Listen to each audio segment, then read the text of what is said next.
Taking a live look at Cocoa Beach, Florida tonight, there is an agonizing waiting game along the east coast of Florida as hundreds of thousands of people are wondering what Hurricane Dorian will do next.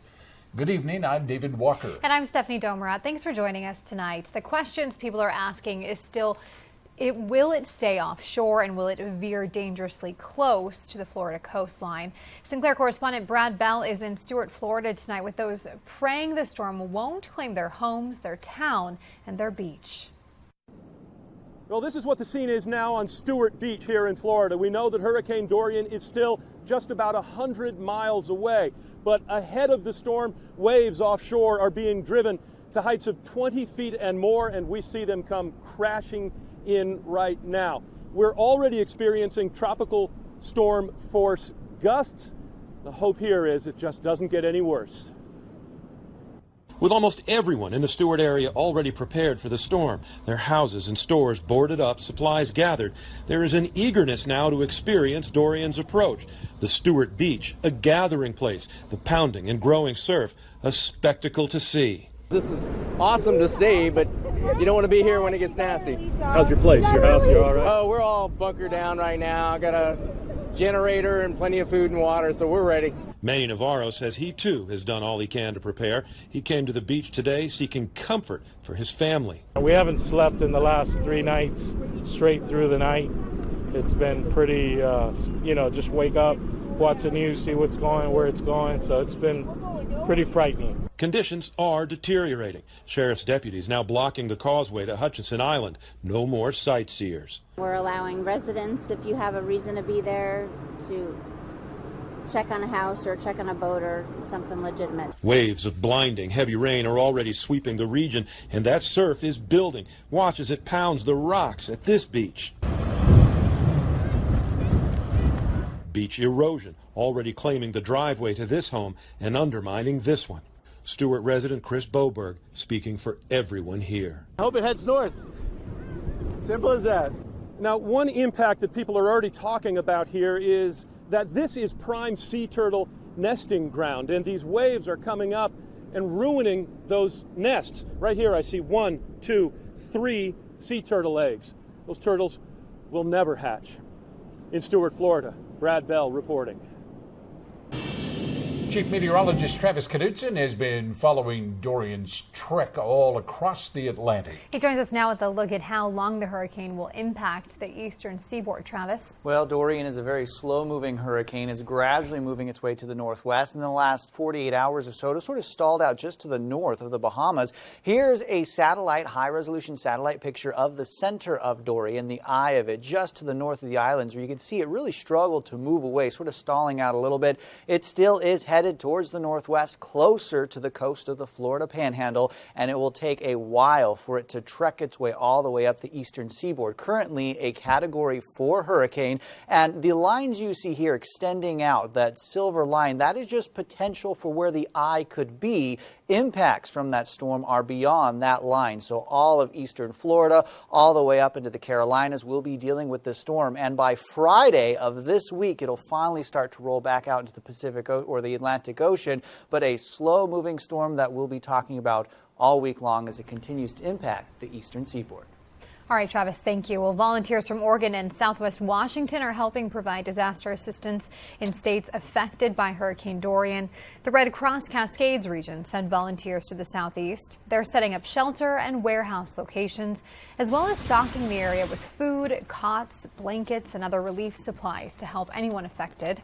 Eugene volunteer Denise Juarez is in Atlanta right now. She says as of Monday, 33 local Red Cross volunteers are helping out in 3 states. In Florida, Georgia, and South Carolina, because luckily with a hurricane, at least we do know that it's coming, so we can get ready and be ready to be in those areas that may be most affected by the storm. Juarez says volunteers will remain at their post for about 2 weeks. To learn more about volunteering with the Red Cross, you can visit their website, redcross.org. And while a lot of businesses were closed for the Labor Day holiday, the Lane Blood Center was up and running We talked with the staff there. They tell us Labor Day traditionally is a very slow day for blood donations, mostly because people are on vacation or they're out doing those summer activities. However, summer is the time when blood donations are needed the most, especially this week, because they're anticipating hospitals in the southeast will be calling for blood with Hurricane Dorian on the way. Most centers in that area is closed, so there's definitely will be a need for units to be sent out to that area. The blood bank is open 7 days a week. They do suggest setting aside 1 hour if you plan to donate. Would you and your family be prepared to live without running water for a long period of time if there were a disaster? Well, experts say you should be storing 1 gallon of water per person in your home for each day without usable water. This includes cooking, sanitation, and drinking. In light of National Preparedness Month this September, Lane County is launching 2 Weeks Ready. It's a step-by-step plan for you and your family to follow, with a goal of creating a 2-week-long emergency supply kit of food, water, medical supplies, or other items your family may need if a disaster strikes. For a family of 4 to be 2 weeks ready, that's 56 gallons. So that's a big commitment, but it's really important. You can follow the 2 Weeks Ready guide at lanecounty.org/prepare. On Kval News at 6, we'll break down how to prepare your family for weeks without water and what to look out for when storing it. The recent arrests in the murder of LCC student Alex Oyambi Graydon raised safety concerns, with college students starting to return to Eugene now. Graydon was shot and killed May 4th in the parking lot behind Taylor's Bar at 13th and Kincaid in Eugene. Police say the attack was gang-related and also expressed concern because they don't think Graydon was part of a gang. Well, we talked with a former LCC student body president, Nick Koff. He believes the death brings up the question of how much the lighting in parking lots plays in people being safe at night. Campus security is always an issue, and I think this incident definitely heightens that. But I'm definitely glad to see that they were able to find some suspects and find some justice in this case, so the community can feel a little more relaxed. He's arrested a Portland couple, Regis Derry Kindred and Kaylee Von Foster. Both are being charged with murder.